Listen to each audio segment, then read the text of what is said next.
Good evening, everybody. Welcome to another episode of The Breakdown. God willing, we have a little bit of going to the places that the audio is supposed to go. We had a little bit of a mixer meltdown before we got started tonight. So unfortunately, we're not going to be able to do the live conversation part with the Twitter Spaces chunk.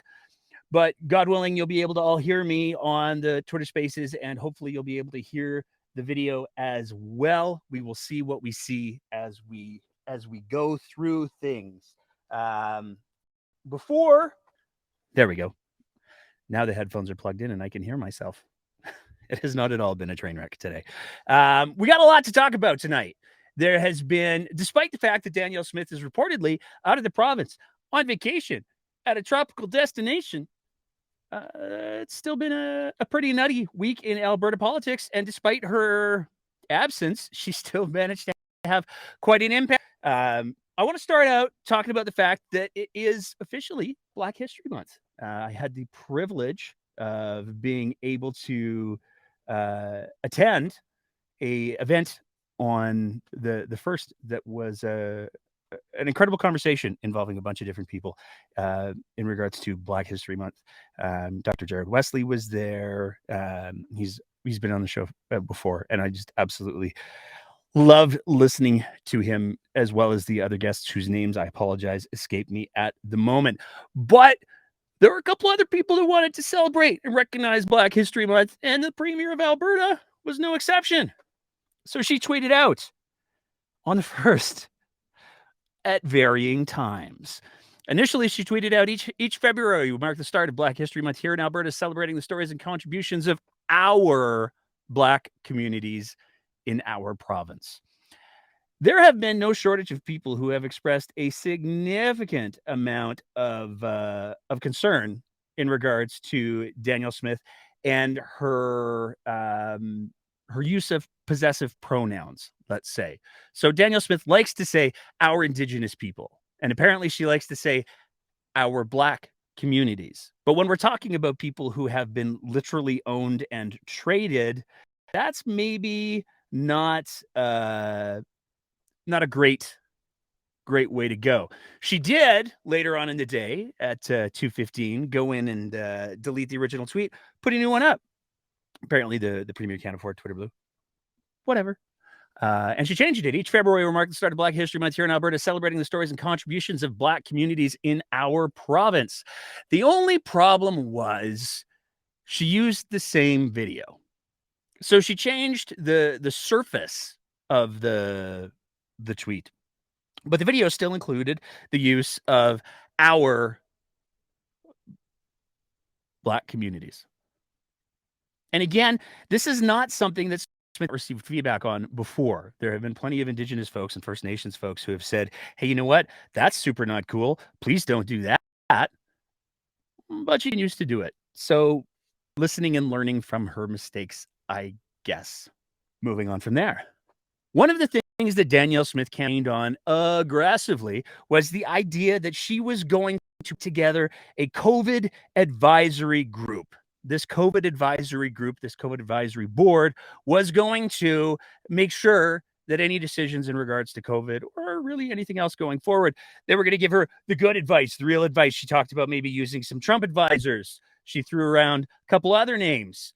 And we had a press conference this week where we saw the Minister of Health, Jason Copping, making some announcements in regards to some changes that he wanted to make for the EMS system. So the announcement was they're going to include HealthLink nurses in the dispatching process so that hopefully people who don't actually need an ambulance would get redirected to HealthLink. Maybe that offloads some of the folks that are not necessarily requiring an ambulance. Doesn't do a whole heck of a lot for those hundreds of empty shifts that we keep hearing about from HSAA. But he did have a bunch of stuff to say. And we're gonna work our way through some of those things. But just keep in mind the big promise from Danielle Smith. This is going to be COVID advisory. Going to be great. Paul, on the Premier's first day in office, she announced Hinshaw was out, and I will be guided by a team, I'll say public health advice from a team of scientific advisors. The Premier's office told me in a statement a month later that the Premier was working directly with you to assemble this team, and it would be ready by Christmas. That didn't happen. And last week, the Premier's office told me that actually the team's not coming together because we're going to take advice from Preston Manning, which would suggest we're getting medical scientific advice from Preston Manning. I'm not sure how that would work, but I guess my question is, what happened to the panel, sir? Yeah, so as the Premier's office indicated to you, she has asked Preston Manning and to look at the Alberta government's response, and then how do we improve that going forward. So that work is being done, and as well as she has asked me in terms of my mandate letter and working with the HQCA to look at the data. So assessment of the data that was used to be able to measure the impact on Alberta, and then how do we improve that going forward. So that is the work that is being done. Yeah, I appreciate that, but that's not what you guys promised. You promised an ongoing panel of scientific and medical advisors. That is not happening. Why not, sir? So that is not happening. What our focus is on doing an assessment for, as the Premier indicated, a panel led by Preston Manning to assess the what we did during the pandemic, and how do we, what tools that we need from a legislative standpoint, for example, in terms of how to better manage that going forward, and then taking a look at the data through the HQCA. So that's, the data in terms of the HQCA is in my mandate letter, and that's what I'm focused on as the Minister of Health. There you go. So not so much with the COVID advisory panel, but much more with the Preston Manning, because of course we're going with Preston Manning to give us the advice of how to deal with the pandemic. What with his 50 Shades of COVID fan fiction that he did a little while ago.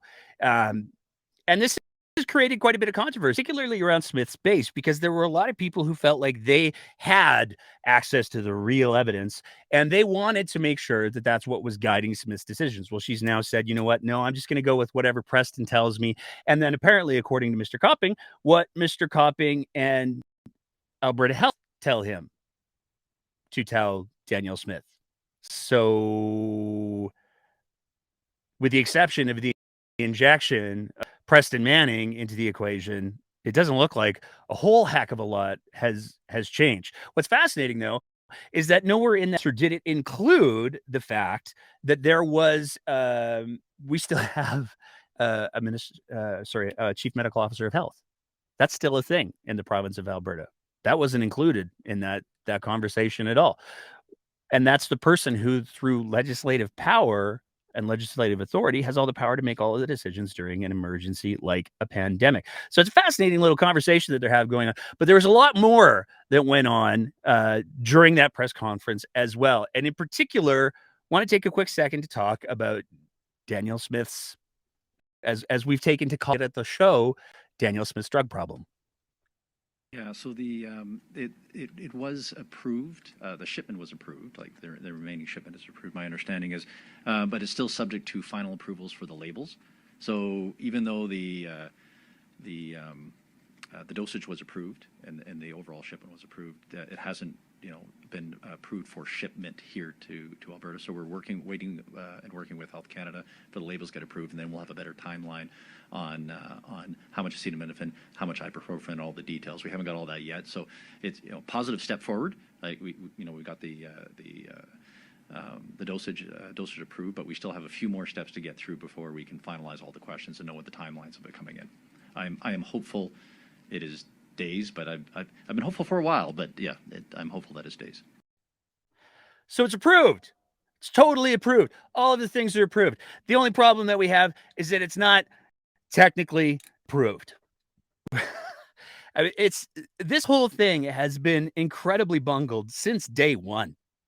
The Premier announced after she beat up a lector, and the Premier announced that she was going to be buying all of these drugs that didn't actually make them. They guaranteed that they were going to be here before Christmas. And then it came out, well, the company doesn't actually make them. They make the precursor. We have to go through the process of getting all of the approvals to get this company to actually make the drugs, which they used to have, but it turns out most of their approvals in order to sell in Canada are expired. So they have to go through that whole approval process. And then we found out, oh, oops, we forgot to include the child-proof labels because apparently nobody thought that when you're selling children's medicine over the counter, that's one of the requirements, because it is. And then there were delays and delays. And then it was, well, you know what, the label thing. Apparently you have to have the label in English and French if you want to sell it to the entire country, which is what they want to do. There's a lot of people who have said, hey, you know what, the drugs are for Alberta. Why do we need a French label? Well, there's a lot of people who speak French in Alberta. We do live in a country with 2 national languages, and there's no reason to disrespect them like that. But secondary to that, one of the things that Smith said is they had to do a minimum order of 5 million bottles. You can do the math. There's only like 4 million and change people in Alberta. Most of them aren't children.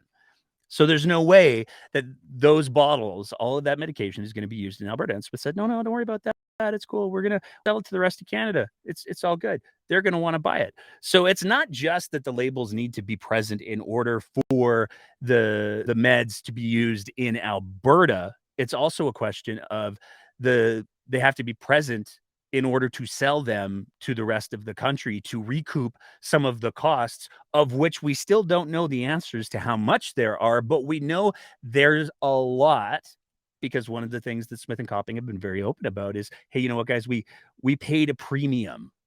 So we paid extra in order to secure these meds. Well, one of the questions came up. So it seems like maybe the crisis is over. Here's Copping's answer. That's not Copping's answer. Here's Copping's answer. I'm just wondering, at what point, are you worried that there's not going to be as much of a need or desire for these sort of medications to come to Alberta? Because it's been already 2 months since the original announcement. Yeah, so we are on ongoing conversations with the pharmacy community. There still is a shortage here, so we are quite comfortable that for Alberta that we will still need the shipments, and again, the shelf life on this is 2 years, so it's not just about this season; it's about next season as well. In addition, we're continuing to work with other provinces should they have need, and we'll be able to share that as well. The pharmaceutical community says there's still a shortage, except no, they don't. The pharmaceutical community is pretty clear. The shortage is resolved. The supply chain issues are resolved. And you can go to pretty much any pharmacy in Alberta and you can find that the medications that you're looking for, whether we're talking about ibuprofen or whether we're talking about Tylenol, those are available. Now, not all pharmacies are stocking them on the shelves. A lot of them are still stocking them behind the counter. So you have to go up to the pharmacist and say, excuse me, I would like some children's Tylenol. And they say, okay, here you go. And that's it. But they're still available. So it begs the question, where is Minister Copping getting his information and his advice from? Because it certainly seems like perhaps he's a little bit maybe out of touch with what's actually going on, because that article is actually from a couple of weeks ago. The issue's been resolved for quite a while. And even if Minister Copping wants to say, and Danielle Smith want to say, you know what, it's cool, because next year we're going to need Tylenol too. People are going to want to buy children's Tylenol when the flu season hits. If you don't think that the major corporations like Tylenol are not already preparing for that and not already planning for that, you are grossly underestimating how corporations go about doing their business. They're probably a little choked that the government decided to force Alberta Health Services, in effect, to buy the Tylenol from Athabasca Pharmaceuticals as opposed to their regular, because they got 500 bottles approved as long as they weren't for consumer use, which was what the whole purpose of them was in the first place. But there we go. So it's going to be fascinating to see how that plays out over time. But again, it's another perfect example of, we have this mixed information that consistently keeps coming back from the provincial government in regards to what's going on with this ongoing drug problem. Speaking of misinformation, There's a new report that came out in regards to the cost of misinformation when it came to COVID-19. For anybody who's been paying attention, it's pretty obvious that there has been a lot of problems with misinformation. In particular, misinformation comes to COVID-19. There's a lot of people who believe a lot of false things. There's a lot of people who got suckered into believing things that maybe they shouldn't have. And this new report spells out in a number of ways just how much that information hurt people and how much it cost people. The misinformation cost at least 2,800 Canadians their lives, and it cost over $300 million. The report is called Fault Lines, and they go through in quite detail. It's a very, very long report. We're going to throw up a couple of the infographics that they have in just a sec. It's a very long report, but it details incredibly effectively just how much this misinformation and disinformation caused real harm during the pandemic. It's also worth perhaps bearing in mind as we're about to go through that infographic that one of the big sources of misinformation and disinformation is somebody who is currently the Premier of Alberta. So when we're talking about what was the potential cost, what did all of this misinformation and disinformation do? Well, it caused an increase of almost 200,000 COVID-19 cases. There were 198,000 COVID cases that didn't have to happen, 13,000 hospitalizations that didn't have to happen, 3,500 ICU patients that didn't have to happen, almost 3,000 deaths that didn't have to happen. And there were $300 million in hospital costs that didn't have to happen because of this misinformation and disinformation. Now, the report also includes some good tips on ways to recognize it. So it's simple, it's emotional, it's repetitive, it's visual and shareable. It's designed to mimic credible sources. And then it talks about the kind of damage that this misinformation and disinformation does. It also gives some recommendations and as to how to interrupt and how to prevent it from spreading. So it's a really important report, and it's one that's definitely worth paying attention to. So if you have the time, it's definitely worth taking a couple hours and reading the thing, because it's really quite insightful, but it really does highlight the importance of being responsible for the information that you're sharing as well. Because there's a lot of things we talked about it a little bit on our recent episode, and I had a chat with Mr. Dean Blundell from the Crier Network talking about sort of how to tell if misinformation is misinformation. And one of the biggest things that we talked about is the idea that if it provokes a strong emotional response in you, it's because it's designed to do that. And if it's designed to do that, then you have to ask why. And that's really, really important, because there's a lot of people who are weaponizing misinformation and disinformation in order to advance their own goals. We just did a whole episode. This is where we're going to plug the episode a little bit. We just dropped an episode on Friday where we talked about an organization that has some, let's go with casual relationships with the facts and editorial bias.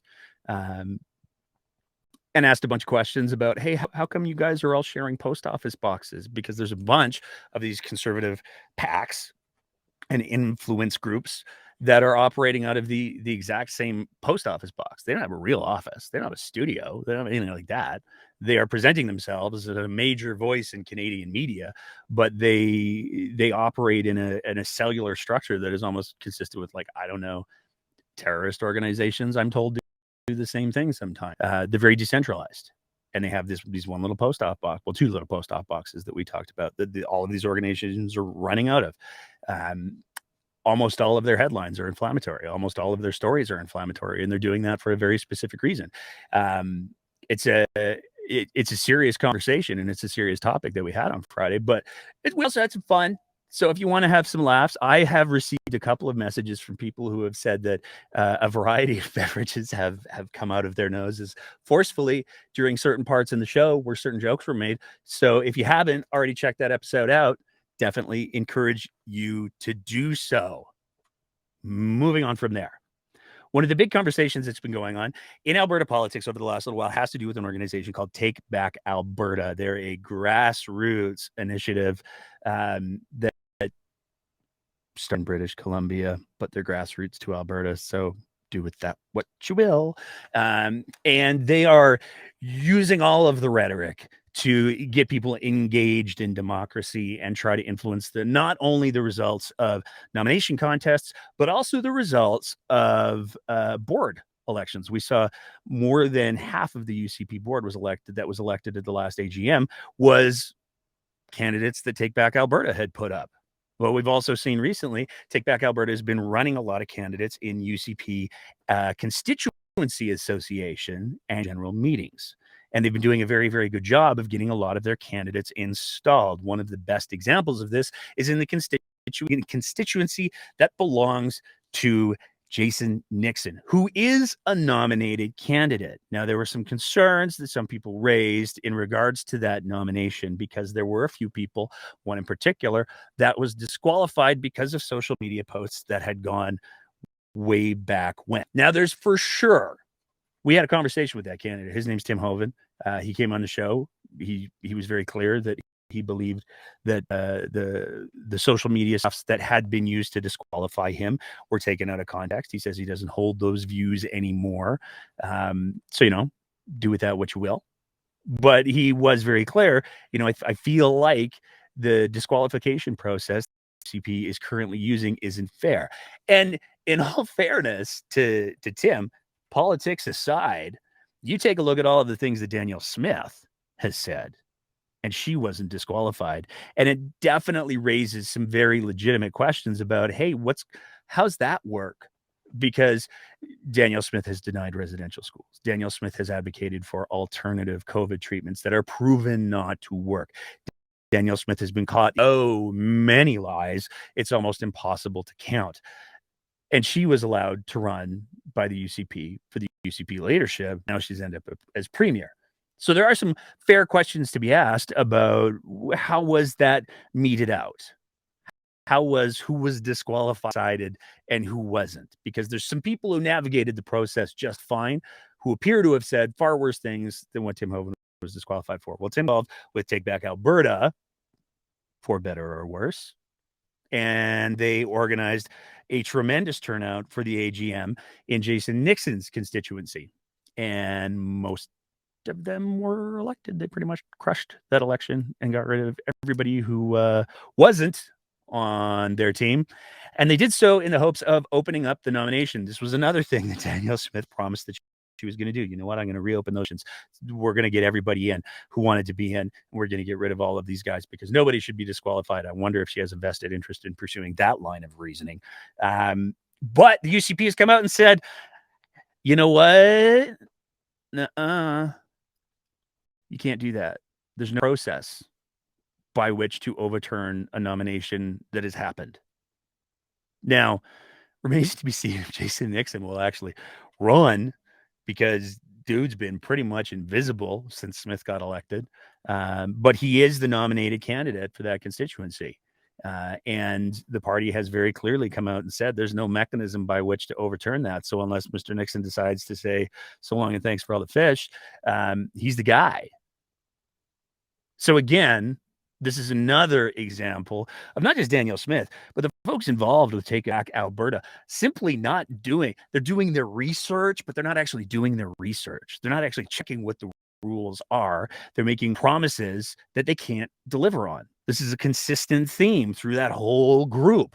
And as we saw with what we were talking about earlier in regard to the COVID advisory board, that's another place where Danielle Smith made a whole lot of promises that she's not going to be able to deliver on.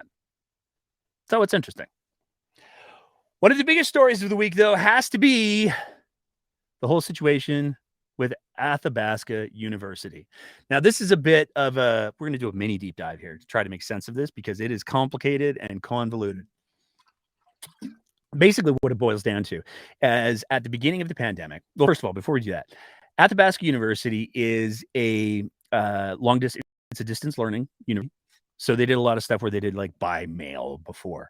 They did some online stuff before too as well. But they're also an open university, which means that if you didn't complete high school, don't have any sort of academic background, you can still go to Athabasca University, you can get a general studies degree, and you can use that to branch off into other areas of study, which is a really important thing because there's a lot of people who want to pursue post-secondary education, but sometimes life happens, especially life happens during high school. So it provides a really important pathway. And the combination of distance learning for people who are having to work and all of that, that really amplifies the importance of the services that Athabasca University provides. So there's that little bit of context. The next little bit of context that you need to know is when COVID-19 happened, Athabasca University said, hey, you know what? We're going to go all in on distance learning online. That's going to be our jam from now on. We're going to do the online distance learning. That's how we're going to provide all of our content. That's the road that we're going down. And there's some real advantages to doing that. One of the biggest ones is it means that instructors now don't have to be tied to that geographic location. And when we're talking about a small town like Athabasca, that widens the pool for the instructors that you're going to be able to draw from. It's not just people who are going to live and work in Athabasca. Well, the town didn't like that one bit, because Athabasca University has historically been one of the bigger economic drivers for this small town in rural Alberta. Anybody who's paying any attention to small towns in rural Alberta knows a lot of small towns in rural Alberta are dying because that's what small towns in rural Alberta do these days. It's unfortunate, but it's actually a reality that a lot of small towns are facing. There's a group of people who said, you know what, we're not going to accept that. We're going to fight back. We're going to make them stay, because nothing makes people happy to live in a small town like being. I can say that because I used to live in a. So they started this grassroots movement. City council said, hey, you know what, we're going to give you folks some money. And they started petitioning the Minister of Advanced Education, Demetrius Nicolaides, to say, hey, can we go ahead and do this? And Demetrius Nicolaides started to make some moves, because the president of the university and a lot of people involved with the university said, you know what, this is actually a really good thing, this online thing. And it's important because it provides access to people who otherwise wouldn't have access. That's kind of our mandate. We're going to keep doing that. Thank you very much.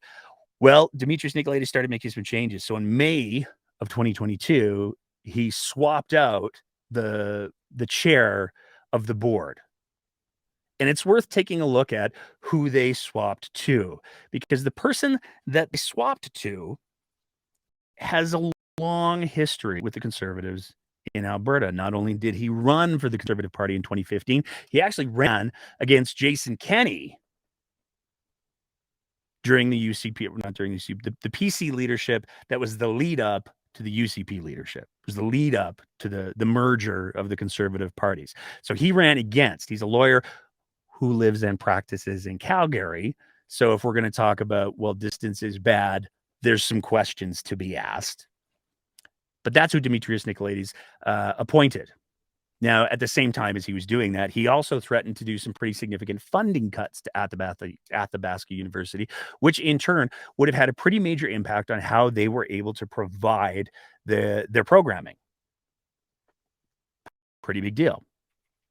But it went on from there, because one of the other things that Demetrius Nicolaides did is he got rid of a controlling interest of the board. So for anyone who's familiar how boards make decisions and do things, somebody comes up with an idea and says, hey, we should do this. And somebody else says, okay, well, we should have a vote. I second that. Let's do a vote. And then the board votes. If you want to have controlling interest of the board, a great way to do that is to get rid of a bunch of, say 4, and then bring in a bunch of other people, say more than 4, who are friends with, who are maybe longtime Conservative donors. We did a whole bit on how one of the guys is actually a heavy hitter Conservative donor who is part of the Friesen, I believe it is, grocery chain.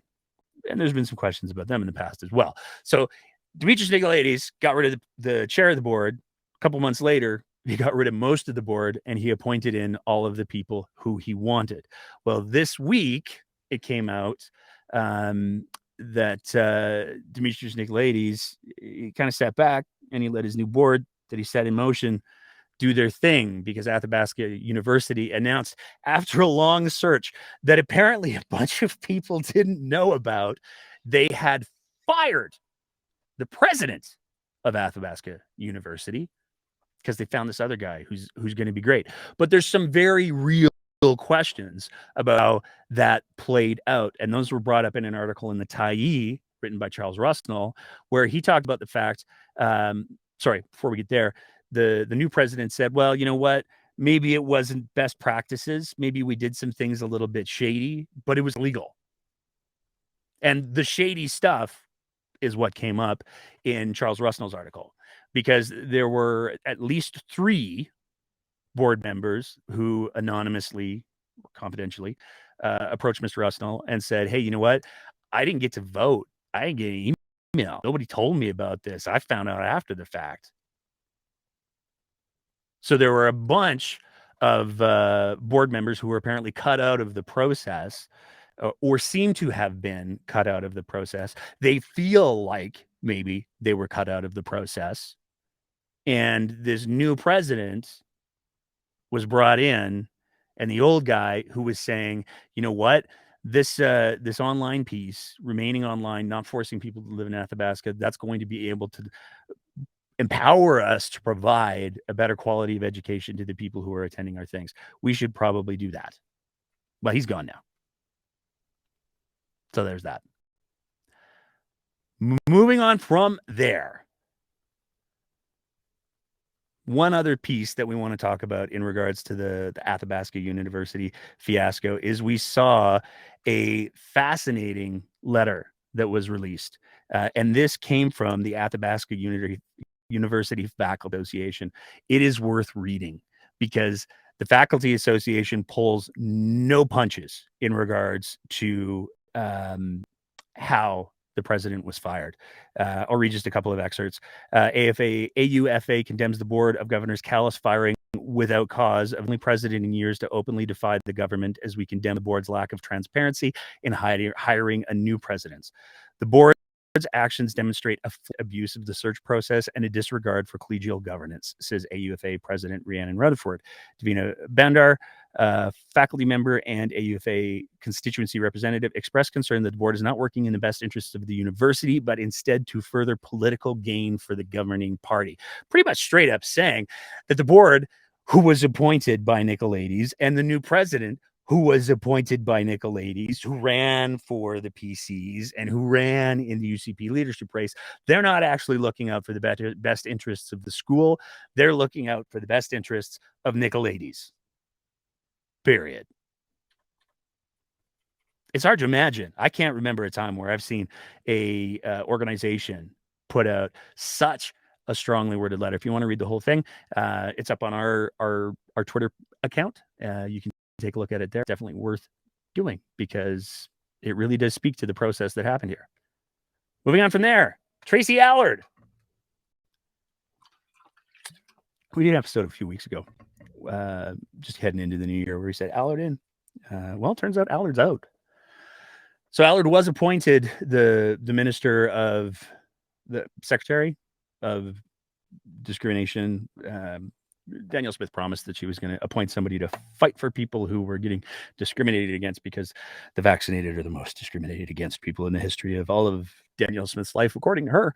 And she appointed Tracy Allard to do that job. Well, Tracy Allard posted a fairly long Facebook post where she talked about the fact that she will not be running for the UCP in the upcoming election. And the reason for that was in 2020, she was diagnosed with Parkinson's, and she's going to be stepping away from public life and government life in order to navigate that condition going forward. Tracy Allard is, of course, the minister who kind of kicked off the whole Aloha Gate scandal. And originally, there were 2 staffers who posted pictures to Instagram about what a wonderful time they were having in Hawaii after the provincial and the federal government had said, you know what, whatever you do, don't travel this Christmas. Don't have family members over this Christmas.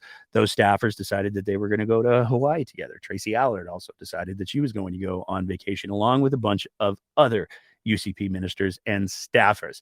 All of that being said, we're not going to make any jokes, because political leanings aside, political views aside, Nobody should be celebrating anyone getting diagnosed with Parkinson's.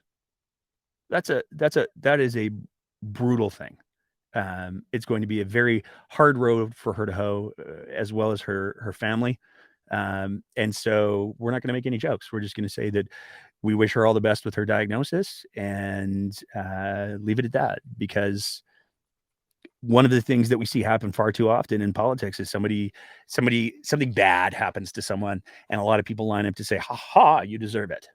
And if it's natural consequences of action, that's one thing. If it's staffers posting pictures of their Hawaiian vacation and they, lose their jobs, Allard lost her ministry because of that whole situation. There were consequences for her of that. Now, whether or not those consequences are efficient, that's up to lots of people to debate. But there should not be any debate as to whether or not dunking on somebody who's been diagnosed with Parkinson's is appropriate, because it's just not. So there's that. Moving on from there, we see another short little things that we just want to quickly touch on. And then we'll see what we do. Sarah Biggs is on her way to join us, I'm told. Traffic might be a little bit crappy, so I might have to vamp for a little bit. I was kind of counting on having the Twitter Spaces running, but then the mixer melted down. So we're going to see how long we can make these last few stories last. Canmore has announced that they will be closing the obstetrics of their hospital all the way to the end of March because of nursing shortages. Now, this is happening on weekends. So during weekdays, if you're a mom who's about to have a baby, you're cool. If you can just plan it around the weekdays, don't do it on weekends. You should be fine. Otherwise, then you're going to have to travel to a different location in order to deliver your baby. It's really important to highlight this is not the only circumstance and the only hospital that has had to shut down obstetrical services and labor and delivery services. The whole list of them. There's a Twitter account at YYC Cowboy who has been documenting them for weeks and months. And there's a lot of rural hospitals that are having, if not being shut down completely, they are having services stripped away from them because there is a staffing shortage. And this only highlights that, as much as Danielle Smith wants to say, hey, you know what, we're going to reopen all of these operating rooms in rural hospitals that were built with the Lougheed era, that were mothballed because they couldn't get staff back then.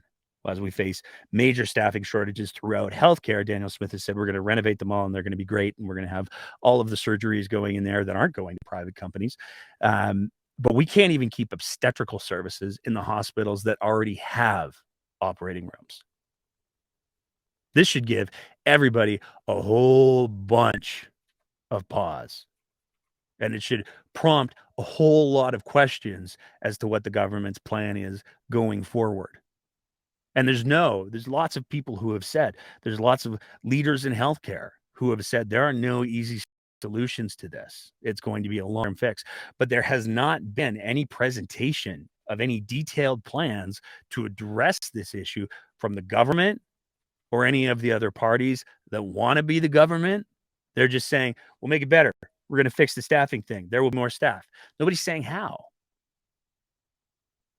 And one of the things that we need to be doing with an election coming up in just a couple of months is demanding to know how, specifically, what are you going to do to fix these problems? Because just saying, you know what, we're going to fix the problems, that's not good enough, because it doesn't actually fix the problems. We got a fun one. Maybe two. We'll see how spicy I'm feeling, and if Sarah gets here in time to stop me. Danielle Smith tweeted out a lovely photo just a couple days ago, February 3rd. Alberta is so filled with so much natural beauty. My husband David and I love spending time with our dogs, Kane and Colt, exploring new walking trails around our home in High River in the Rockies. Danielle Smith loves exploring with her dogs in February, apparently in a short sleeve shirt with no snow on the ground. That's not a staged photo at all. We got some giggles out of that one. Let me see what else we have. I'm going to talk about this one. I might get in trouble from Sarah for doing it, but I'm going to. Talk about the Western Standard for a second. Because here's the thing. Sarah Biggs has been a commentator on the show for quite a while now. I think she started coming on the show about a year and a half. And it's been intermittent, but she's been fairly consistent for the last 6 months or so. And she does a bunch of other things. She talks about, she's a politico, she's a strategist. Anybody who's been paying any sort of attention to Alberta politics knows that for the last little while, or in the UCP leadership race, she was running Leela Ahir's campaign. And that was like 4 months ago. But for reasons that defy any sort of explanation, the Western Standard has decided that out of all the campaign managers, out of everybody who's involved in the UCP leadership race, everybody who pontificates on Twitter about politics, they're going to write some stories about her. And they're not doing it fairly, because they just put a story up. We were talking about the free speech bit that the Nicolaides also put forward this week. So for anybody who wasn't paying attention, one of the other things that Nicolaides did this week is he announced that he was going to force post-secondary educations to provide free speech report cards, in effect, because there was a whole situation that came up with some would say, disgraced university professor from Mount Royal University who tried to argue that, but, residential schools had some good things too. A bunch of other comments that she ended up getting fired for. Well, she was going to do a speech at the University of Lethbridge, and the student body said, "Nuh-uh, we're not cool with that." And there was a lot of protests. There were a lot of people who were very upset about it, and it ended up getting shut down. Well, Sarah Biggs, who does some commentary on the show, put out a tweet where she said, "You know what? It's kind of lame sauce that Nicolaides is backing her." It's not off brand for Nicolaides when you consider some of the content that he's produced, because not too long ago, he did a video where he sourced out and referred to the great inspiration that a one-time elected MLA who also happened to be, what's the words I'm looking for? A white supremacist. This was the guy that Nicolaides held up in his video. So for Nicolaides to come to the defense of this university professor who really wants you to know that there were some good things about residential schools if you just look hard enough, which is obviously bullshit. Sarah had some thoughts about this decision, as did literally thousands of people on Twitter. If you read some of the stories from the University of Lethbridge where they talk about the cancellation, they were hearing from thousands of people saying, we don't want this here. Thousands of students saying, we don't want this here. But for some reason, the voice that the Western Standard decided to amplify and to highlight and maybe even target a little is none other than our very own Sarah Biggs.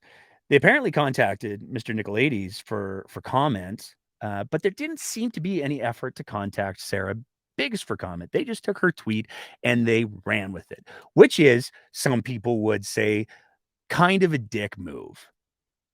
It's also not the first time that the Western Standard has done exactly that. Causes a bunch of it forces you to maybe ask a few questions about what is it about Sarah Biggs that the Western Standard finds so problematic that she needs to be gone after incessantly. And you can speculate, if you like, perhaps, about some of the reasons. I mean, Sarah Biggs was Leela Ahir's campaign manager in the UCP leadership race. And Leela Ahir is the MLA for Chestermere Strathmore. And there was an election in 2019 that Leela Ahir ran in, and so did somebody else. Who was it who ran in Chestermere Strathmere in 2019?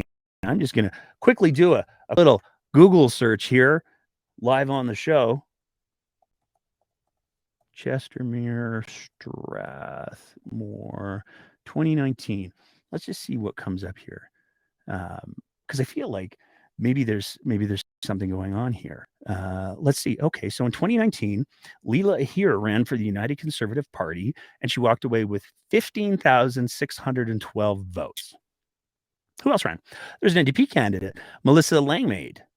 She walked away with 3,558 votes, which isn't a shock when you consider how Chestermere Strathmore has historically voted. Who came in third place? Oh, look, it's Derek Fildebrandt, owner and editor-in-chief, I think, of the Western Standard. How many votes did he get? 1,683. So let me just walk through this, just so that I'm not getting anything wrong here. Leela here got 15,612 votes in the 2019 election. Derek Fildebrandt, 1,683 votes. Leela here ran for the UCP leadership. Her campaign manager in that UCP leadership race was Sarah Biggs. And now the Western Standard, which is owned by Derek Fildebrandt, is irrationally pursuing Sarah Biggs and trying to highlight her. Well, that's probably just a big old coincidence, I'm sure. There we go. That's what I have to say about that. A couple other things that I just want to highlight real quick. I just got another text from Sarah Biggs. She says that she will be on here in like 2 minutes. So I have to vamp without the benefit of saying, hey, Twitter Spaces, come on in. So I'm going to just talk about a couple of the episodes that we have coming up. We sat down with a Green Party candidate again. So for anybody who's familiar, has been following the show for a while, we've talked a little bit about this program called R-Star. And R-Star is kind of this very strange little program that seems to be based on the idea that, you know what, oil companies, you know, they technically have a responsibility to clean up the messes that they've made when they've done wells and all of that kind of stuff. They technically have a reason to do the cleanup there. But, you know, if they do, we should give them some bonus points. We should give them some royalty credits. Now, this program has been cooked up by somebody named Chris Kinnear, who went on after coming up with this program to reach out to a certain person who would later come Premier, Danielle Smith, who lobbied the provincial government to look at R-Star, and the provincial government said, you know what, we actually believe that if you make a mess, you should clean it up because you made the mess. We shouldn't have to incentivize that further. So not only does this thing not make any financial sense, but, you know, polluter pays. It's kind of a thing. So no, we're not going to go ahead with the R-Star program. Well, Danielle Smith ran for leadership, and all of a sudden now we're as a province, we're looking at implementing, might go under a different name because rebranding, but we're looking at implementing a trial of a program that is very, very similar to the some might say identical to the proposed R-Star program. And the person that we have who is going to be joining us is a Green Party candidate for Banff Kananaskis, and his name is Regan Boychuk. We had him on talking about the R-Star program specifically, but we brought him on again, and we're going to be dropping that episode for our Patreon sponsors on Wednesday. It's going to be going live for everybody else on Friday, and it's actually a really fascinating conversation. I learned some things that I didn't know. So, for example, when we're talking about things like royalties, the royalty is basically what Albertans get per dollar based on what comes out of the ground. So for every dollar that the oil company, dollars worth of oil that oil companies pull out of the ground, Albertans get X amount. Back in the Lougheed days, it was like 35 cents on the dollar. So for every dollar of oil that came out, Albertans got to keep 35 cents of that. It's gone down, and it's gone down a lot. Regan's telling us that it was it's as low as 5 cents now in the oil sands. Albertans are getting 5 cents on the dollar, and it's important to highlight that when we're talking about the resources, these belong to the people of Alberta per the Constitution. That's a whole other side conversation that we could go down as well. But 5 cents on the dollar is not great when we're letting the oil companies and the gas companies take these resources out and then make tremendous profits. And Regan makes the argument in the episode that's coming up on, arguably Friday, that, you know what, we could solve a lot of our our issues, our economic issues, if we maybe bump that up a little bit. It's a really fascinating conversation. I learned a lot of things in it. And like I said, we're going to be airing that for our Patreon sponsors, that's going to be going up on Wednesday. And for the public, it's going to be going up on Friday. And I just got another text from Sarah saying it. So I'm going to keep trying to vamp, and there's going to be some editing in the podcast version of this. I know there is. For the people in the comments, here's what I'm going to do. We have a lively comments discussion going on tonight. So I'm going to pop over to that and just see what's going on over there to buy Sarah a little bit of time. For everybody who's listening, I apologize again that my mixer melted after I worked so hard to get it working. Otherwise, I would be desperately throwing it out to the Twitter Spaces and asking for your thoughts on things and stuff. Ziad's got a comment in here. Exceptional import due to urgent public health need does not allow for stockpiling for next year. Urgent need now, which was also Ziad's talking about, again, Danielle Smith's drug problem, and mentioning the fact that the urgent need for the meds, the children's meds, doesn't apply because we have stock now. The reality is that when it comes to Danielle Smith's drugs, the children's medication that she paid for at a premium, this is another example of, Danielle Smith has said a lot, I'm a problem solver. I'm good at finding the loopholes. And we talked with Ziad before about the loopholes that Danielle Smith found with his drug stuff. And it's shockingly on brand for Danielle Smith, because to recap the drug situation, Danielle Smith looked at the shortage and said, how can we solve this problem? And everybody said, well, everybody who makes these drugs is out. It's getting better, but everybody who makes these drugs is out. Their supply chain issue. And Danielle Smith said, you know what? Let's go to the people who make the precursors. So the ingredients for the drugs without actually making the drugs. And what if we got those people, instead of just making the precursors, what if we got them to make the drugs as well? Well, that'd be clever. And when you add in the fact that the company that we're talking about, Athabasca Pharmaceuticals, is owned by, was started by Dr. Oz's family, it gets really on brand for Danielle Smith really quick. But we also know that in order to get the company to do these things, they had to pay a premium to basically get them to upgrade all of their stuff, to do the things that they needed to do to make the medications the way that they needed to be made in order to sell them in Canada.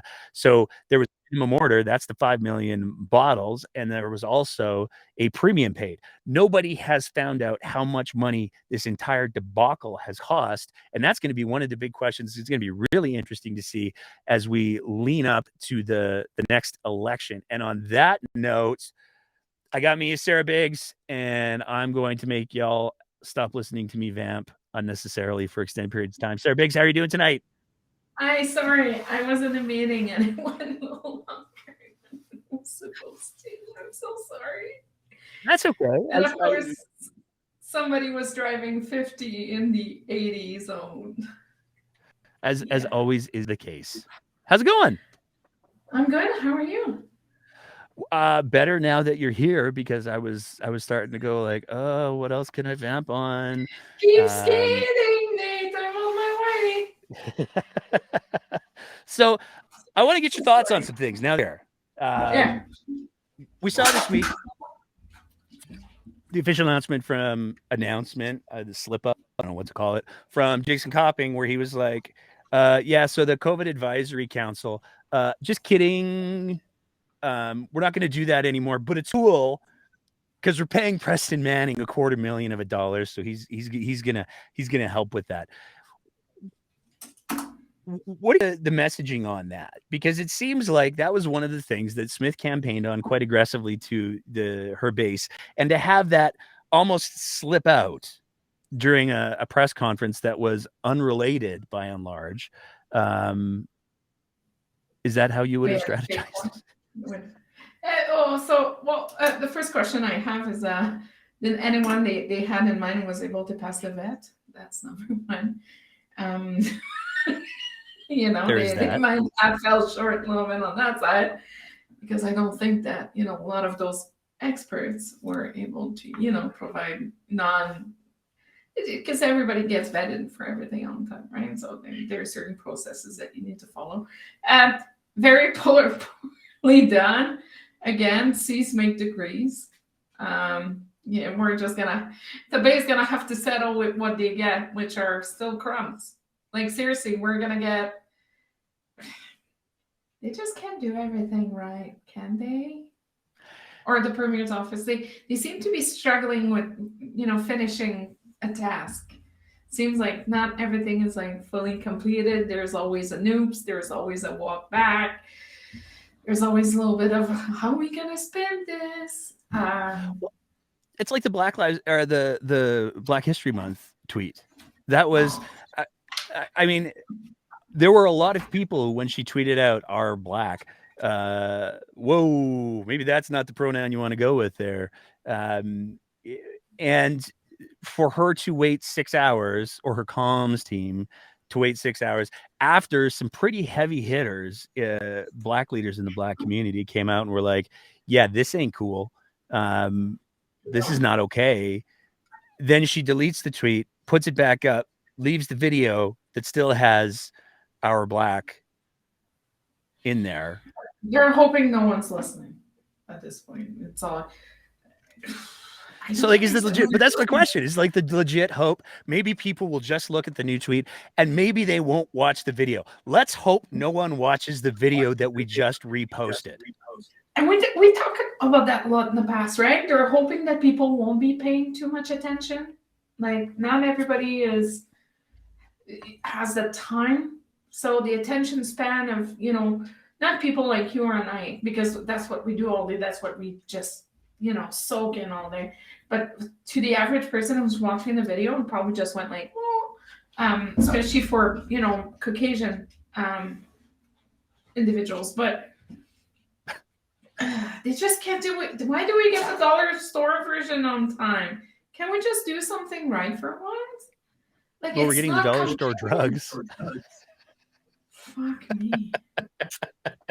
Money for the food bank. No, it's just it's very, very disappointing that they do. Well, there's also an issue. I don't think they were able to reshoot the video. Well, it would be a little bit hard, I imagine. With a pina colada in your hands, but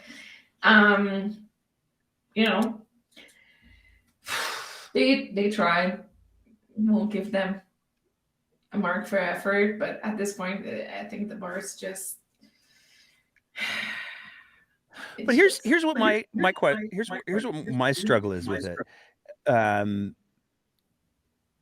Danielle Smith used the hour in regards to a community that has been like literally owned. And somebody had the wherewithal to delete it and try to, however clumsy it was, walk it back. But when she has made those comments about First Nations and Indigenous people, there has been zero effort to walk it back. And at no point in either of these situations did we see Danielle Smith, who's going to do things like Premier Klein, admit her mistakes and learn from them, say, "Oh shit, sorry guys, I shouldn't have said that. I shouldn't have used that word." She's not capable. She's not capable of doing anything like that, though. That's the thing. She's not. So she's walking back stuff when she really, really has to, like the Alberta Sovereignty Act, or big pieces like that. That just like, as per the Constitution or how the law works, it forces her to walk it back. Like amnesty for COVID-19 individuals, that actors that have been fined, and all those things. The things that she is forced to walk back on, or for an example, I don't know, the whole CBC story with obstruction of justice, when she said to Ezra, I talk with them, we had discussions.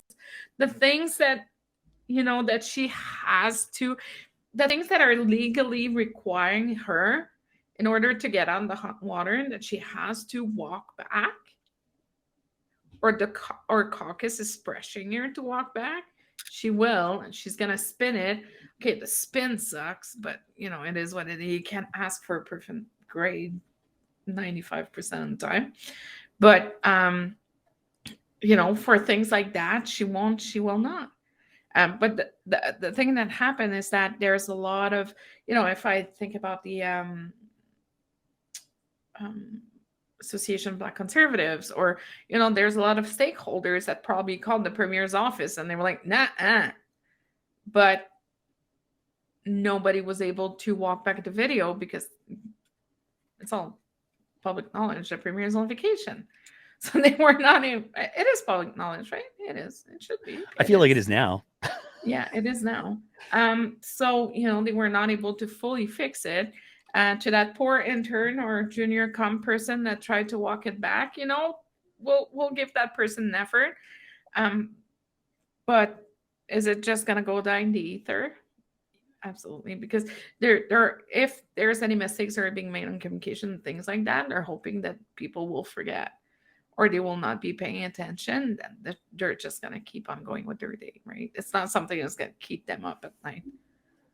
Well, this is the interesting piece for me is, and I mentioned this earlier in the show, one of the people who called it out quite strongly with timestamps is a person named Heather Campbell here in Calgary. It's a fairly prominent person. I love Heather Campbell. Well, this is the piece that I'm going to pivot to, because Heather Campbell and a few other folks organized an amazing event on Wednesday to kick off the start of Black History Month. And there was some fascinating polling data that was presented there that talked about one of the wild cards in the next provincial election is going to be the fact that visible minorities, and I'm using that term so cautiously, because that was part of a big part of the conversation that happened that night, but they're going to be the wild card in this next election. And I think that there's going to be a lot of people who don't forget this stuff. I think there's going to be a lot of First Nations people and Indigenous people who don't forget that Danielle Smith was like, "Oh, I'm Cherokee because I got told that at the dinner table," and then disrespected First Nations and Indigenous people with the Sovereignty Act. Well, so let's take it kind of community by community, right? Well, usually First Nations don't really get involved in provincial elections because their dealings, their treaties, their relationship is with the federal government, right? They recognize the federal government as the governing body and the crown, and not, provincial government, not so much. They're the ones that are providing shitty social services, but that's pretty much it, right? And, court system and all that. Sorry, I had to say not laughing at what you're saying because it's just what it is. Like they just can't do anything. Anyways, that's a conversation for another day. Then what I have discovered, and especially this summer when I was working in leadership campaign and talking to a lot of pollsters, very often, so what we need to keep in mind is that in certain communities like Punjabi, Gujarati, Hindu, a lot of those individuals, so you have so in one home you can have 3 or 4 generations in the same home, but very often some of those individuals don't speak English, or they don't read English, or do not understand what's going on in the political spectrum, like somebody that works downtown Calgary and reads the news every day, right? So very often some of those communities are not reflecting extremely well in pollings. So that's why I think it's going to be the wild card, because I think that a lot of those communities are seeing how everything's going, or very often the sample is so random, and very often some communities are more concentrated. Like there's a bigger concentration in certain areas, or in Fort McMurray, there's a big Hindu and Punjabi community. The Filipino community, but is this reflected in the polls? Because sometimes when you're polling, it's so random that you might be missing like 75 of the communities. Like, let's say if you're not polling Calgary Northeast, right, which is where the Hindus and the Punjabi and the Sikh and all those communities usually tend to live. So there's a big piece to that where I hate saying that, but sometimes the communities are not polling well. They're not reflected in because A, you're not going to be talking their language, so they won't even listen. Or if it's a phone call, they don't know who that is. They're just going to hang up. And sometimes you're going to have 4, 5, 6 voters in one household. So you never know really. It's a little bit of the wild card. And she's right. Heather's right. It is. But there's a lot of individuals as well. And they're like, you know, they might have been UCP supporters in the past. Now that they're seeing like some of the stuff is not great. And, you know, it's really contradicts a lot of their values and what they are. Like, you know, Miss Campbell is a huge proponent of transition. She is an engineer. She's working the oil and gas sector. She's an amazing advocate for the transition, or green energy and all that. So I was so happy this summer. I saw her and I told her I loved her and made my day. She didn't know who I was. I was like, but can't I just say that I love you? Anyways, but you know, and I think that there's going to be, if the parties are doing it right and they're able to associate, we need to stop catering to the white crowd, guys. That's the thing.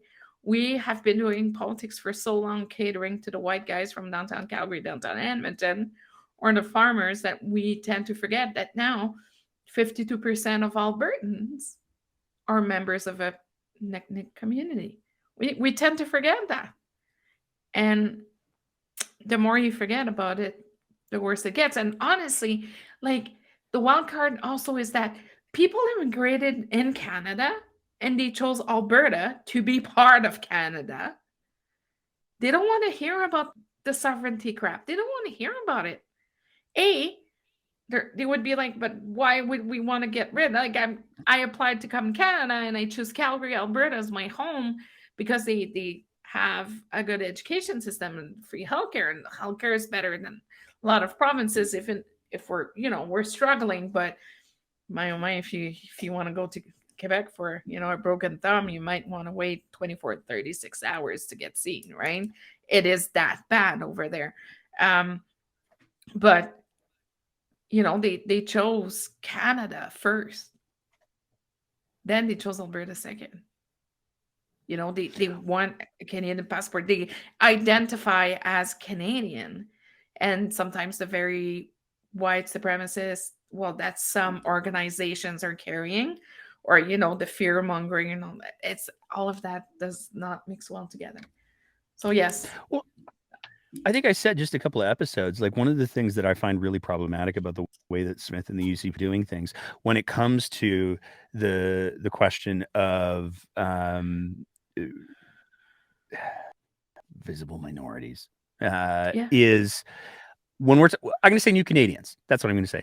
When we're talking about newcomers, a lot of the people who are coming to Canada, a lot of the people who are coming to Alberta are coming to get away from regimes or governments that abuse their power, that subvert democracy.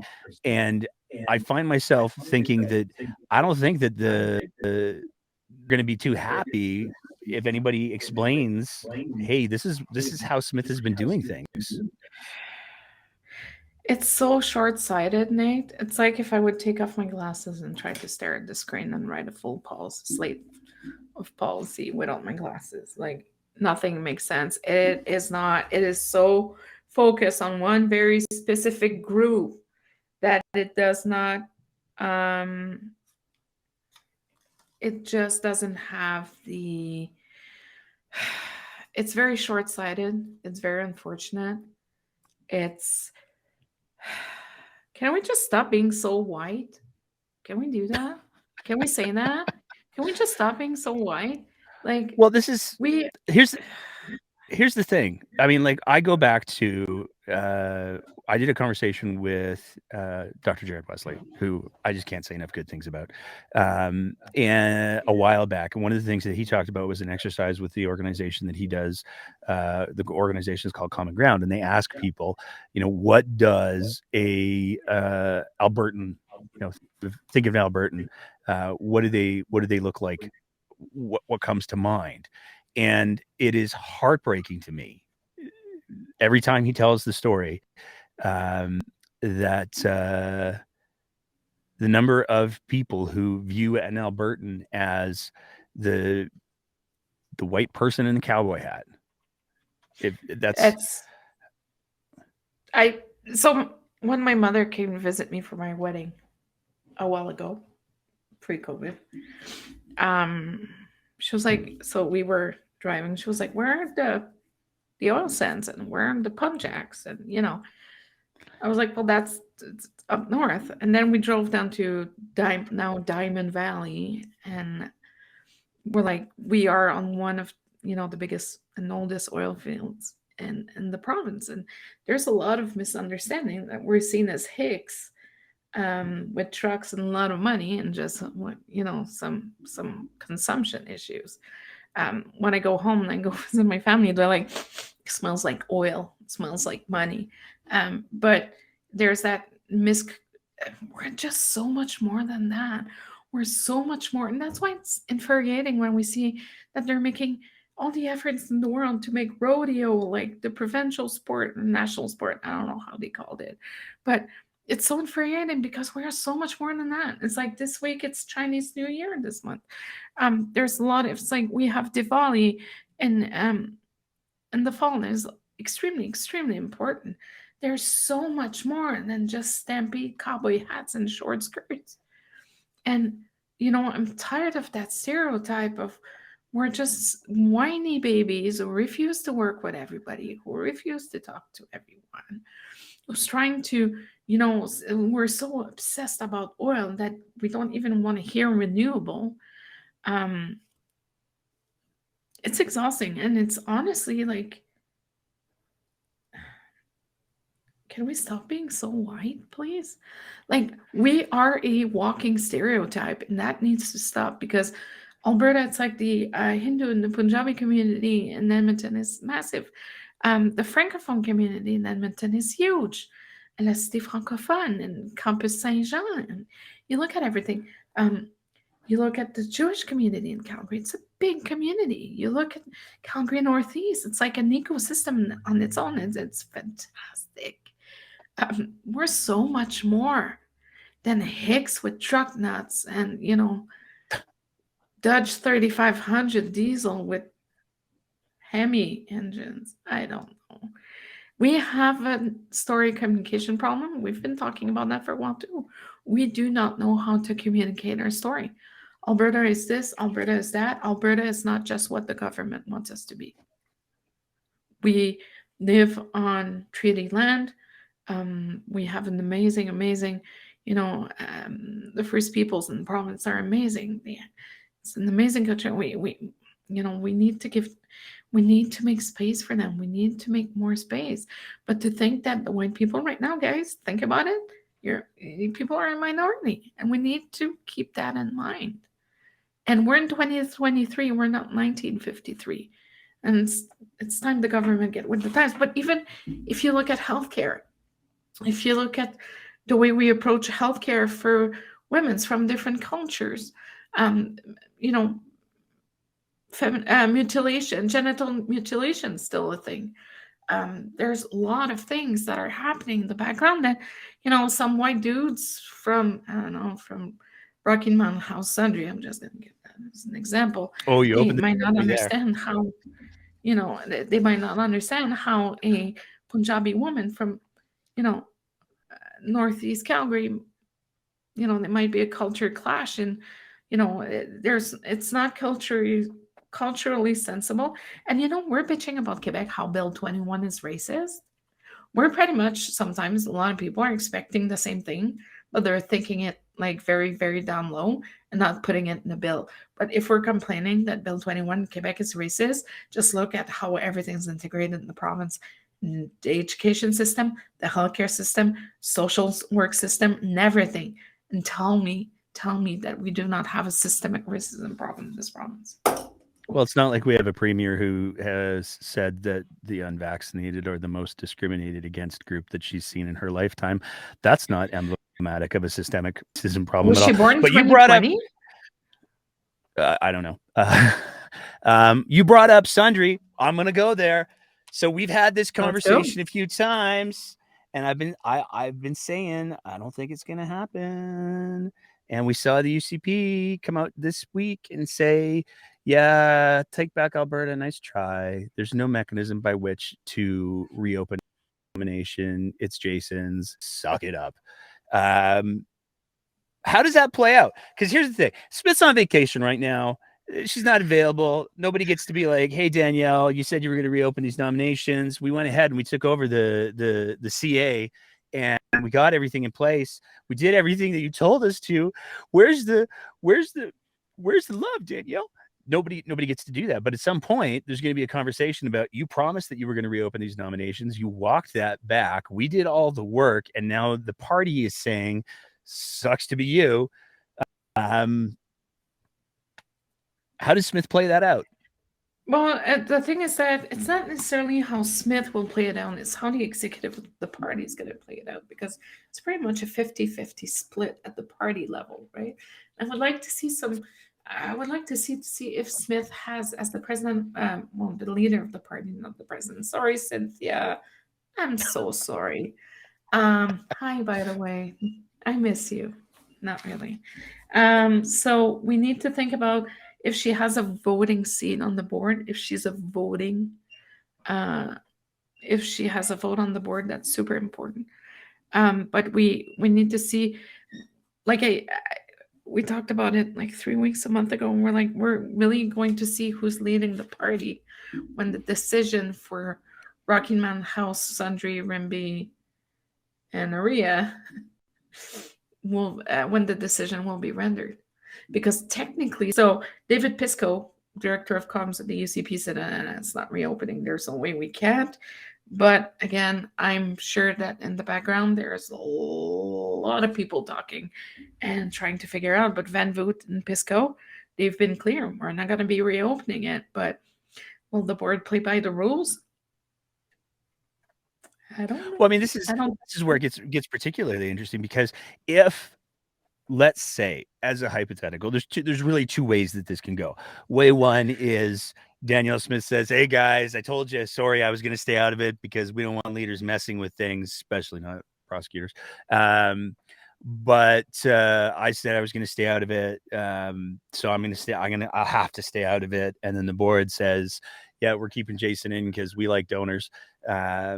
And Jason Nixon gets to stay the candidate, assuming he runs again. I'm legitimately curious if he's not going to wait till like a month or a couple of weeks before the election and then just be like, yeah, never mind. Wouldn't surprise me in the slightest, because he's been so quiet. But that's one possibility. He keeps the nomination. That's the end of the story. The other possibility is Danielle Smith says, or the board says, hey, you know what? Even though there's no rules that allow for this to happen, we're going to overturn this nomination.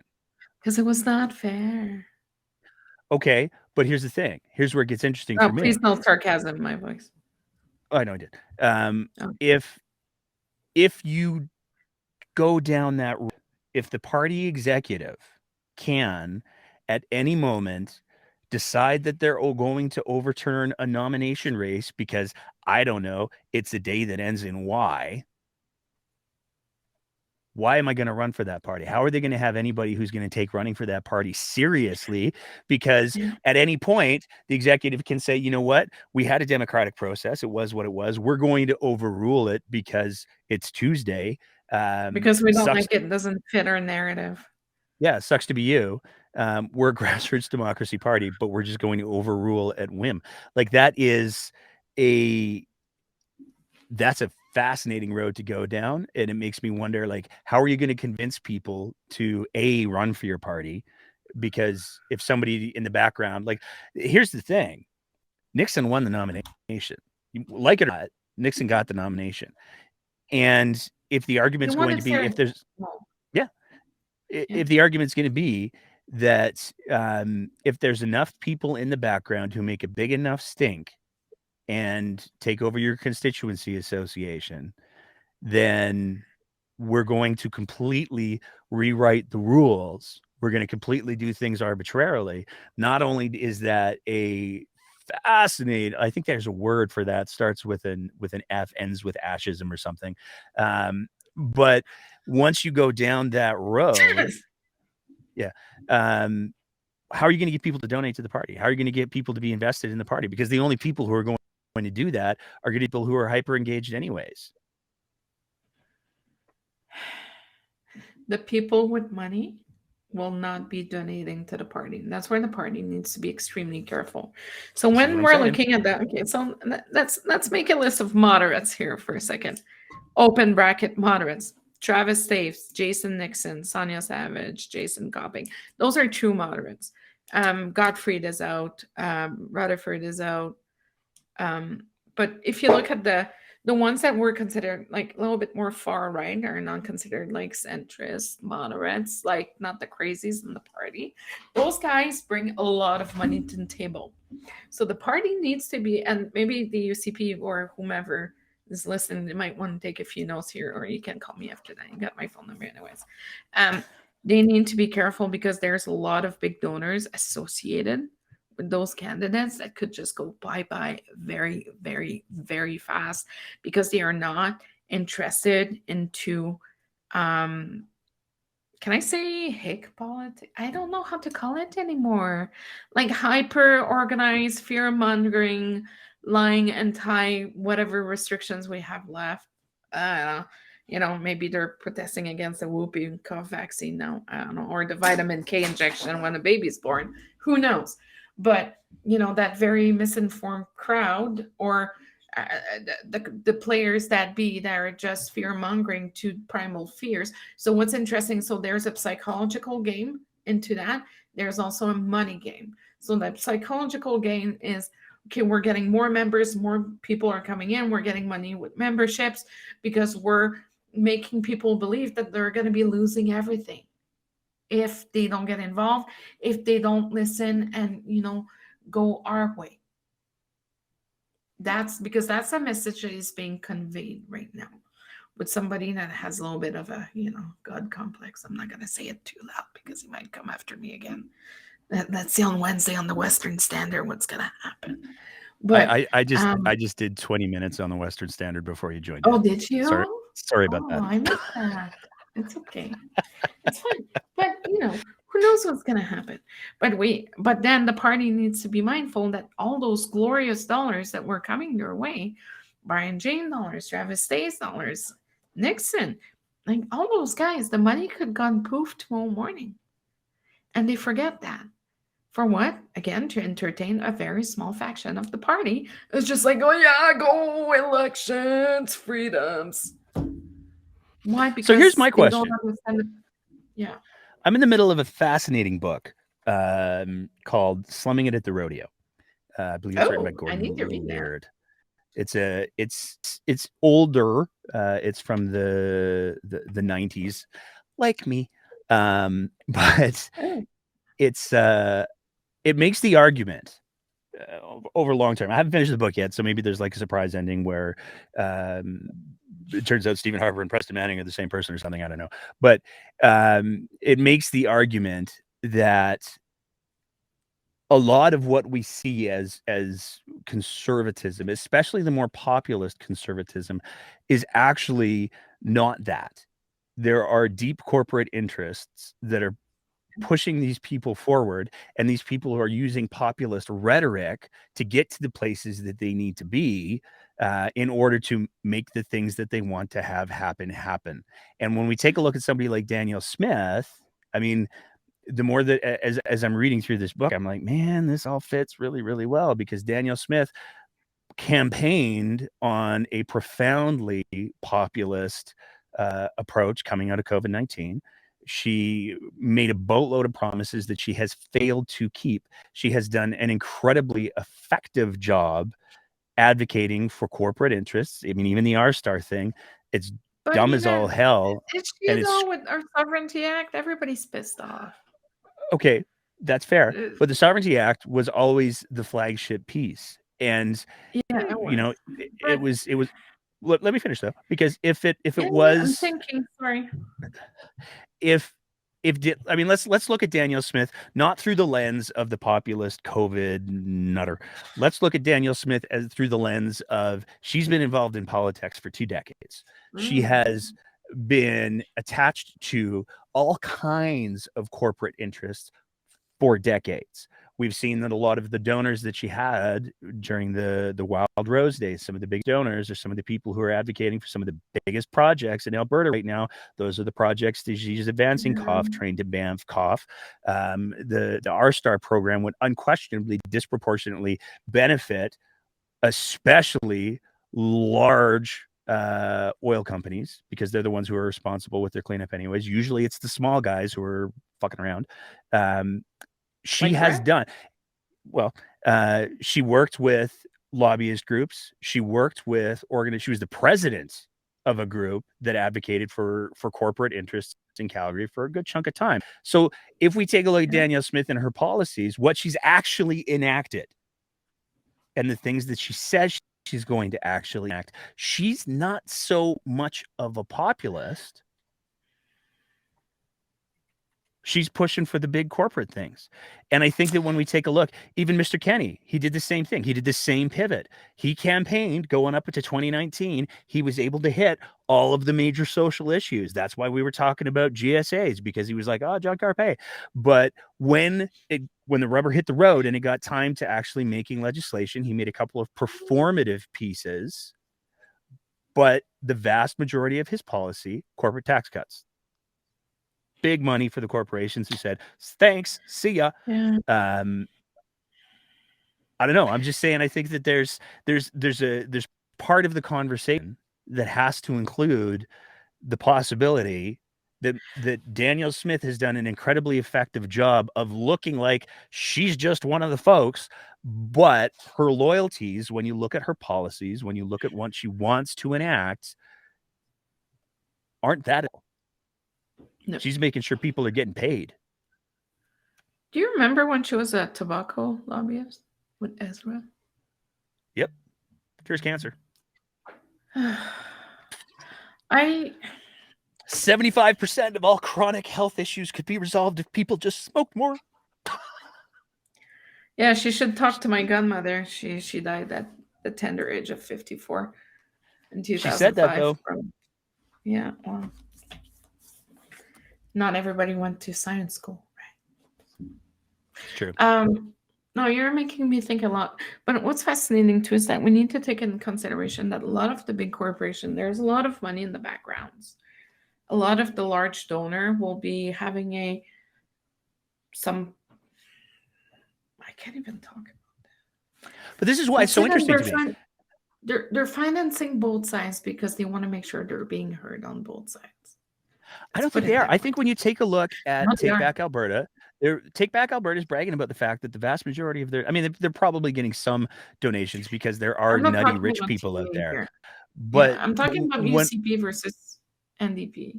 Oh yeah, for sure. Everybody's bet, like most people are betting on both sides of the track for sure. They're hedging their bets. For sure. But when we're talking about the UCP, the point that I'm trying to make is if we go down the road of the overwhelming majority of Jason Kenney's policies favored corporate interests. The overwhelming majority of Danielle Smith's policies favor corporate interests. I don't think she and the UCP are going to go down the road of alienating those corporate interests by leaning too far into the TBA rhetoric. I think that they'll entertain the TBA rhetoric and the populist rhetoric. They'll make them feel like, you know what, it's okay, guys, we get you. But I think when the rubber hits the road, I don't think that Danielle Smith is going to alienate all of the major donors that she needs. She will if some of the major players are leaving and pointing out to her on the reason why they're leaving the party. If when you're saying when the rubber's going to hit the road, if TBA is making too much space for themselves and keep pushing, because there's some messages out there, it's different. They really think that Danielle Smith is the chosen one, and I think that they're going to be so loud that they're going to be creating their own space, and then in the media and all that, there's going to be guilty by association kind of style. I think that's why Yes, the corporation was, well, not the corporations. They don't give money. No, The the corporations individuals don't in give those money. corporations will be making They a can give it to PACs, donation. though, And they will or be, registered charities. I'm not, True North joke. but I think that they might be taking their dollars somewhere else, where they think that, because if you're creating, yeah, she speaks all business. She's like, oh, let's make better for businesses and this and that. But really, you want to create an Alberta revenue agency, creating more red tape at the payroll level because you think that everybody's going to be sending you your money when they're going to have to do 2 remits. Hey, Danielle, you should know that you do payroll for your husband's restaurant. Number two, when you're creating a very, very unstable economic or geopolitical environment, provincial level, when we're like, well, maybe Alberta is going to be, pulling the plug, it creates, a lot of non-confidence for investments, right? So we're going to have to see if she's doubling down on that next election and see how it will be perceived from the business communities. Because if she's doubling down on that, I can tell you, I don't think it's going to go that well on the big dollar guy sign.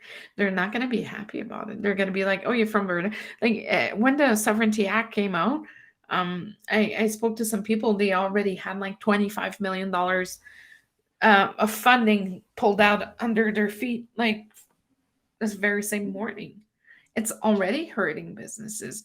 And I think that, some might be resigned to be supporting the UCP, but the more moderate ones are the ones that really understand what's going on in the background. I don't think they're going to be putting their money there. 2 bits. That's fair. I just look at even let's take a look at what they're doing with healthcare. We're selling off the interfacility transfer parts. So somebody's getting paid. We are taking a look at surgeries, and we're doing more and more chartered surgeries. They're promising to do even more. Somebody's getting paid. They're Danielle Smith's government, Jason Kenney's government beforehand for sure, but Danielle Smith's government has accelerated the moving of public dollars into the private system. And I think that the populism piece is a convenient. I think for Smith, there's a little bit of real just because she is that. But I think at the end of the day, I think that the populism piece and the entertaining a lot of the TBA folks is to some degree convenient theater. It is. How did she get there? How did she squeak by on the 6th round? It's because she had 44,000 people. It's like, do you remember that press conference when everybody was there and calling off, like, the Alberta sovereignty is dangerous and all the other leadership campaign? And they asked the question, and I always remember, like, I was in the back room because I was at the press conference, and at the same time we got a message that the Queen has died, and then you have one of the candidates being asked, so where do you recommend people to mark Danielle on their ballot? The right answer should have been nowhere, but they said number 7. And that was one of the biggest mistakes of the campaign, because that assured her the win. Because it's like, oh, are we going to pull Danielle 6, or are we going to put Todd Loewen at number 7? Like, when, that really.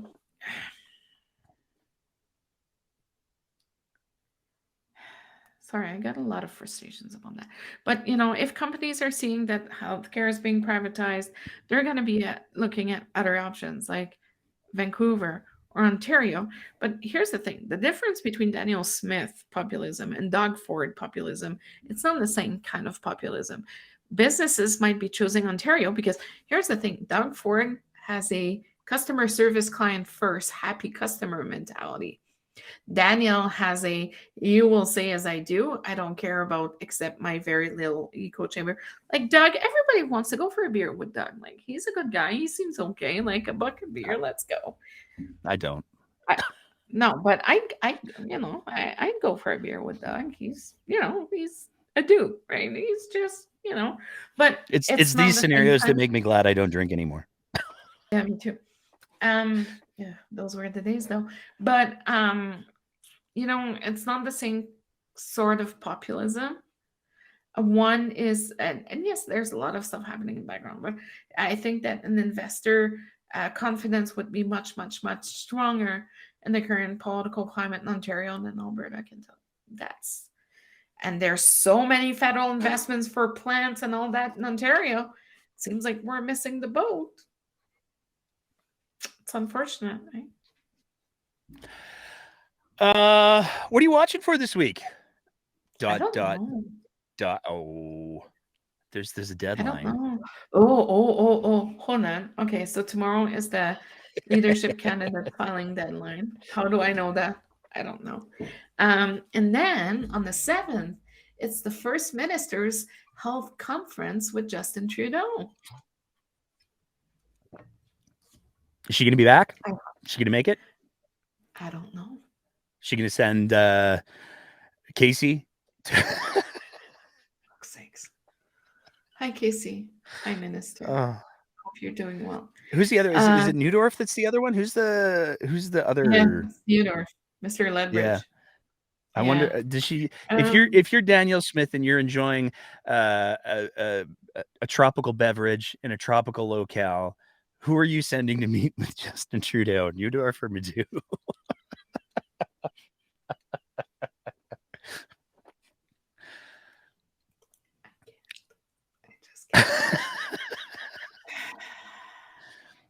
Oh, Minister Manu. Oh, Minister Manu. He. Like Hi, I'm going to be Casey. interested to see how that happens. We're gonna see I'm what's saying. gonna happen. I really hope for the sake of the problem. So, Mike, let's make a thing. Okay, what time is it? It's February 5th, 9:37. I'm saying that if the Premier is not attending the First Minister's Conference, it's because she will be running a very aggressive, the feds won't work with us on the healthcare fund in the next election. She's going to be putting it at the forefront of everything. And she's going to be throwing in all the transfers and all the equalization formulas and everything. Then the water, then the babies, then the dogs, and then she's going to bring in grandma to make sure that it fits her narrative. Then she's going to be feeding that. Then you're going to have the Western Standard just being like, oh. And then you're going to have True North being like, oh, give us some money so we can report more bullshit. And then it's going to be like, then we're going to have Ezra dancing around all of this and be like, so, Premier, what are we going to do? Happy Easter. Dude, like, I really hope she shows up, because if she's not showing up, it's such a disservice to the province. And it's so dishonest, considering you don't want strings attached to your funding. Well, there's always strings attached to funding, Premier Smith. It's like when you're going for a car loan, you got to pay every month, or you got to prove that you have the income, or there's some strings attached on everything. And it's called personal responsibility and public service and public duty. If you're asking for money and you're not willing to spend it where it should be spent to try to increase privatization and, circumvent around the Federal Healthcare Act, and, JT won't be playing with you, don't blame it on the feds, blame it on yourself. Shame on them if they're trying to pull that one out. Shame on them.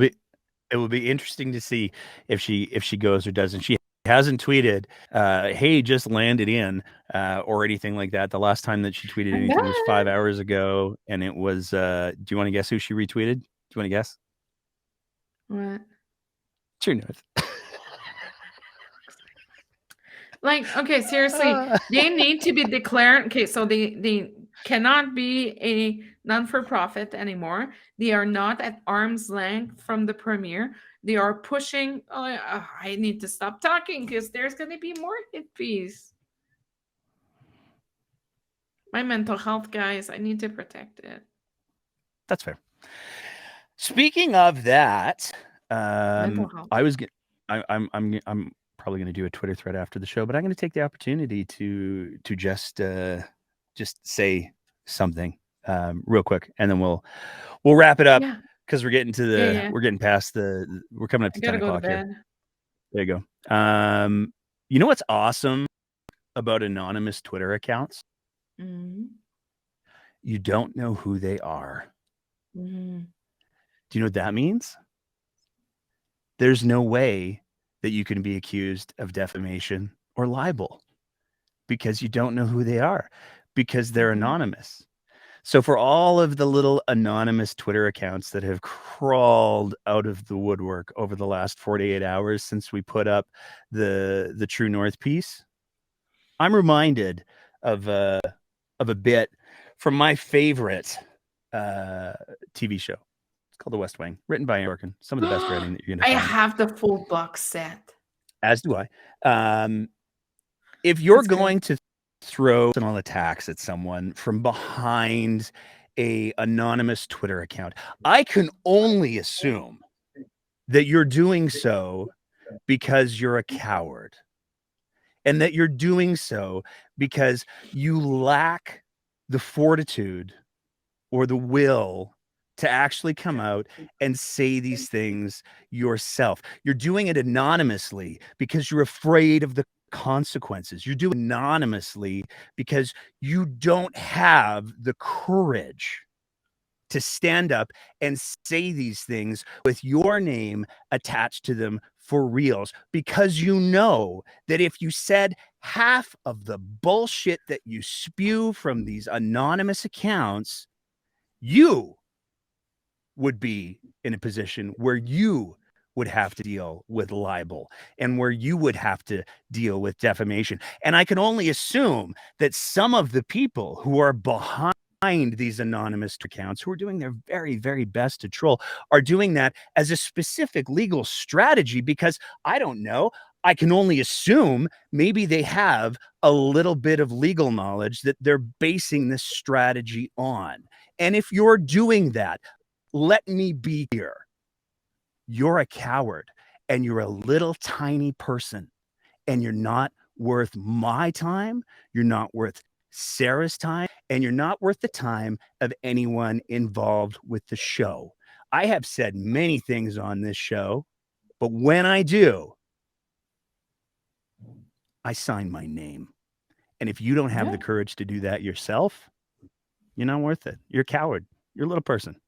That's all I have to say. Sarah Biggs, anything else you want to throw out there? No, nothing. Nothing. I locked down my social media accounts, and it's the Yeah, you're best thing probably I've gonna. ever done in my life. I went after the Western Standard pretty good. I'll have to go watch it. Sorry, guys. I had to work You're gonna want to tonight. play that back. So But no, just keep getting engaged. Follow what's going on. We're 3 weeks away from a budget. It's my husband's birthday this week. well, happy birthday, Sarah's husband. Happy birthday to Sarah's husband. I just want to throw a little caveat on there because there's somebody who came up in the chat. I don't have a problem with anonymous accounts. I totally get that there's some people who need to be anonymous, and some of the things that the Breakdown has done in the past is allowed, used our platform to, that's totally a thing. But if you're like deliberately going after someone and just shit posting them from an anonymous account because that makes you feel safe, you're a coward, period, end of sentence. So I have to say, I'm gonna wrap it up, and I'm gonna remember to throw the graphic up because we have the fun little boom. There it is. As always, I'm disappearing. Bye. As always, if you appreciate the kind of content that we're trying to produce here at The Breakdown, we would love nothing more than if you signed up to be one of our Patreon sponsors at www.patreon.com/thebreakdownab.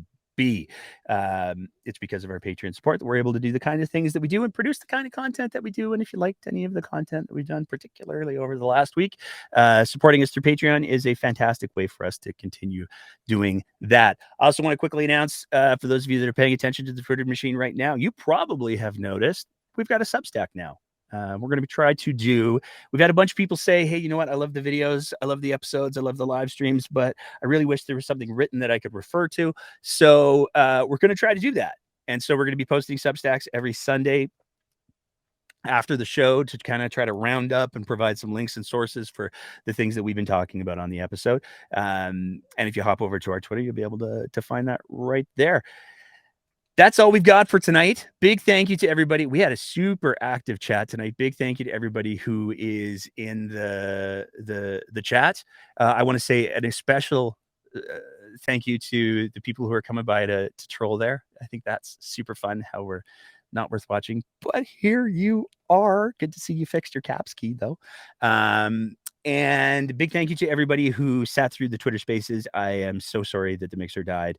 I'm going to try to get it resolved for Wednesday so that hopefully we'll be able to have the opportunity to have the two-way conversation that the Twitter spaces does enable. But if not, hang out on the comments on all of the things, because they're absolutely, I love seeing the comments. They make my heart happy. Other than that, as always, take care of yourselves. Have a good week. If you haven't watched the True North episode yet, I strongly encourage you to do it. It's a lot of fun. And like I said, the fact that I've gotten multiple messages from people who have said that they have laughed so hard stuff, milk and coffee and beverages came out of their nose, that just tells me that we're doing something right. So I want to say thank you to everybody who sent those messages as well. Take care of yourselves and keep the conversation going.